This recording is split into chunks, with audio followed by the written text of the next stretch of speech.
Hey everybody, it's Ron, and I'm back with another Swamp Thing review. I just finished watching episode 3, and I'm happy to say that it's still a really solid show. A lot of good stuff happened in this episode, so let's get right to it. Okay, so first of all, that scary-looking guy who murdered the patrolman last episode seems to be infected with that accelerant, and his body is basically a host to it.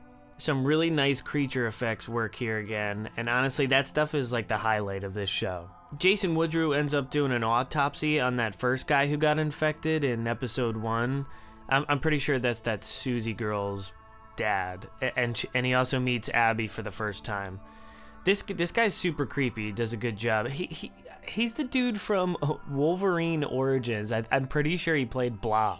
I don't know how I remembered that, but anyway. So yeah, Abby's still trying to figure out what happened to Alec and ends up going to his lab when she gets attacked by this host creature, and that's when the Swamp Thing shows up and actually talks for the first time. He doesn't seem to remember exactly who he was, but gets a little bit of a flashback when he sees Abby and talks to her. She's still trying to find out how and why this disease is infecting them, and the Swamp Thing tells her that it's fighting back. A light bulb pretty much goes off in her head, and she ends up going back to the hospital to help her partner out and everyone else that got infected. We also get another interesting Xanadu scene, this time with Daniel Cassidy, and I'm intrigued with this side story. Not sure exactly what it's about yet, but hopefully we get to find something out. This show getting canceled with only 10 episodes really worries me because I don't know how they can make this end right. All these side stories look like they need to be fleshed out over numerous seasons, and it's a shame that we won't get that. Don't get me wrong though, I'm still enjoying what we are getting because the Swamp Thing costume is fantastic. It's obviously the best one that's ever been created so far, at least in my opinion. I love the menacing red eyes they gave him, and the guy who plays him in the suit gets to do some legitimate acting in this episode, which was cool. Lucelia Cable visits Avery for more info on Alec, and we find out that they had some sort of relationship in the past. We also find out that Avery is in debt and his lawyer? I think it's his lawyer.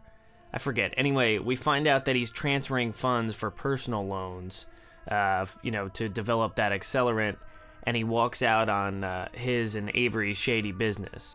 We also find out that he's been using his wife Maria's family wealth, and she cuts him off as well. The episode ends with Avery committing a brutal murder. So overall, yeah, this is a really entertaining episode. I'm loving the pace of this show, and I'm wondering if they're going by the comics, and they're going to dive into the elemental side with the green.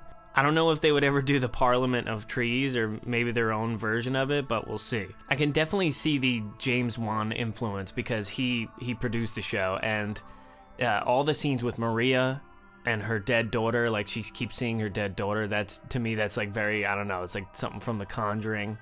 And I know obviously all the body horror stuff, so I'm really digging it. It's great. Anyway, can't wait for next episode. Obviously, still frustrated that this show is canceled because I think it's one of the better DC shows, but what can we do?